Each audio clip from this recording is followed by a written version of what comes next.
এক যুগ পর রঞ্জি ট্রফি খেলতে মাঠে নামছেন বিরাট কোহলি। জাতীয় দলে টিকে থাকতে অবশেষে বাধ্য হয়ে ঘরোয়া টুর্নামেন্ট খেলতে হচ্ছে সাবেক নাম্বার ওয়ান এই ব্যাটারকে।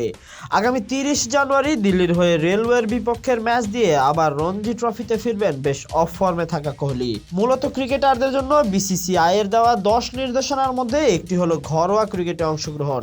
নিজের দুঃসময় যাওয়ায় সেটি এখন অক্ষরে অক্ষরে পালন করতে হচ্ছে বিরাট কোহলিকে।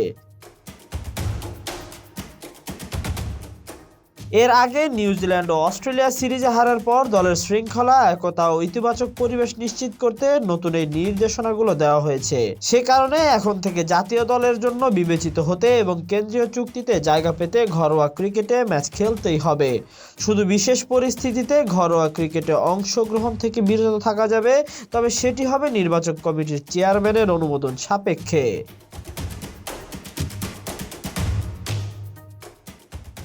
এমন নির্দেশনার প্রভাব পড়তে শুরু করেছে ভারতীয় ক্রিকেটে। রোহিত শর্মা, শুভমান গিল, রবীন্দ্র জাদেজারা রঞ্জি ট্রফিতে খেলা আগেই নিশ্চিত করেছেন। অবশেষে সেখানে নাম লেখালেন একটা সময় বিশ্ব ক্রিকেটে দাপিয়ে বেড়ানো ব্যাটার বিরাট কোহলি।